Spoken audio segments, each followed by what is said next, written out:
All right, let's talk about something that looks, I know, super intimidating at first glance, but is actually the key to understanding how legal arguments work.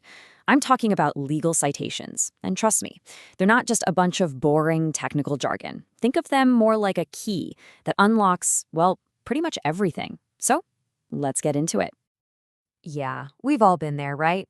You're reading something important and you just hit this wall of letters and numbers and brackets that honestly looks like some kind of secret code. It's so easy to just feel lost and kind of skip over it. But what if I told you that by the time we're done here, that whole jumble is going to make perfect sense? Because really, that's all it is. It is not a secret code. It's actually designed to be the exact opposite. It's all about clarity. A citation is basically a super precise map. It tells you exactly where a legal argument or a statement came from. It's all about being transparent so that you or anyone can go check the source and see the authority behind a claim. So here's our plan. First, we'll look at the system that makes this whole map work. Then we're going to break down how to read citations for court cases, for actual laws and treaties, and for all that expert analysis you find in books and articles. And finally, we'll wrap it all up with the big principles that make this whole thing so powerful. Okay, so the system that brings order to all this chaos is called OSCALA. That stands for the Oxford Standard for Citation of Legal Authorities. You can think of it as the gold standard, especially in the UK, for making sure all legal references are consistent, clear, and easy to follow. It's basically our guidebook for today. Let's start with the absolute bedrock of common law, court cases. These are the judgments where law is interpreted and sometimes even created. Getting a handle on how to read these citations is, no joke, the first huge step toward really understanding legal arguments. Okay, so here's a real-world example, a modern citation. I know, at first glance, it just looks like a jumble, but every single part of this has a job. It has a logical meaning. Let's pull it apart piece by piece. So let's see how this works. First, the names in italics, that's just the people or companies involved in the case. Simple. Next up is the neutral citation. This is basically a unique ID number the court itself gives the case. So UKHL tells us it's the UK House of Lords, and 13 means it was their 13th judgment in 2008. And finally, you have the law report citation. This tells you where it was published. In this case, Volume 1 of the 2008 Appeal Cases series, starting on page 884. See, a perfect map.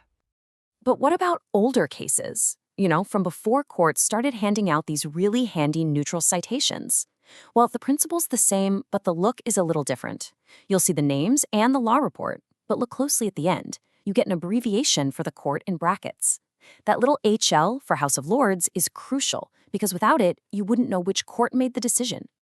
Now, a lot of the time, you're not talking about a whole case, just one specific idea from it. That's called pinpointing. For modern cases, this is super easy. They have numbered paragraphs, so you just add that paragraph number in square brackets at the end. For older cases, you use the page number. And if you want to get really precise, you can even add the judge's name in round brackets. It's all about leading your reader to the exact thought you're talking about. Okay, so we've got a handle on cases. Let's switch gears and move on to legislation. These are the actual laws written by Parliament and other big institutions. And you're going to see that the core ideas of clarity and precision are exactly the same here. And this slide shows the differences so well. For a UK Act, it's really direct. You get the title, the year, and then that little S for the specific section you're citing. Now, for EU law, you get the regulation's name and number, but then you see this crucial bit. OJ. That stands for the Official Journal of the European Union, which is where all EU law gets published. That L24/1 tells you exactly which issue to grab. What's really interesting here is that it shows some flexibility in the system. When it comes to cases from the European Court of Human Rights, there isn't just one single publisher. So you might see a citation that points to the European Human Rights Reports, or EHRR, or the court's own official reports, or even just the internal application number. The format might change, but the main principle never does. Just give enough clear info so someone can find the source. So we've covered primary sources, the law itself. But just as important is all the expert commentary that analyzes and critiques that law. So now let's look at how OSCALA handles these secondary sources, like books, articles, and websites. Citing a book is pretty intuitive. It's like giving its full address. You start with the author, who wrote it, then the title in italics, what's it called, And the details inside the parentheses, the edition, the publisher, the year, tell you the exact version to look for. And of course, you can always add a page number at the end to pinpoint an idea. And here's a perfect classic example. You've got the author, Thomas Hobbes. The title, Leviathan, is in italics. Then inside the parentheses, we see the publisher info, which also helpfully tells us when it was first published. And that 268 at the very end, that tells us the writer is referencing a specific point on that exact page in the 1985 Penguin edition. It's a complete map. Journal articles are pretty similar, but with a couple of key differences to watch out for. First, notice the article title is in single quotes, not italics. And here's a pro tip. Pay attention to the brackets around the year. Square brackets mean the journal is organized by volume number, while round brackets mean the year itself is key to finding it. It's a small detail, but it matters. And here it is, all put together. We have the author, Paul Craig, the article title in single quotes, and then 2005 PL 440.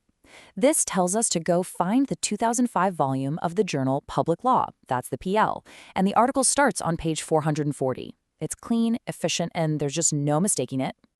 Of course, these days, so much of what we read is online. For any web source, whether it's an online article or a blog post, Osculus says you need 2 extra crucial bits of info. After all the standard details, you have to give the full web address inside these angle brackets. And, this is absolutely vital for credibility, you have to include the date you last accessed it, because as we all know, things online can change or just disappear. Okay, so we've been through cases, legislation, and all sorts of secondary sources. Let's kind of zoom out now and finish up with the big principles that make this all work. And more importantly, why any of this actually matters to you. Just a few little rules of thumb to remember. First, and most importantly, consistency is king. The entire goal is to leave a clear, easy-to-follow trail for your reader. Also, keep it clean. No full stops and abbreviations. It's QB, not Q.B. And finally, if you need to list multiple sources to back up a single point, just separate them with a semicolon. Nice and tidy. Look, at the end of the day, this isn't about memorizing a bunch of rules for no reason. It's about building a solid, reliable chain of reasoning. It's a system that's literally designed to empower you. Because once you can speak this language, you can follow any argument right back to its source, you can judge it for yourself, and you can engage with the law so much more confidently. And that leaves us with one last thing to think about. We've seen how this kind of strict system creates clarity and authority in law. But what about other fields, like science or history? How do they build authority with their own citation systems? And while the benefits are obvious, are there maybe any downsides to being so rigid? Something to chew on.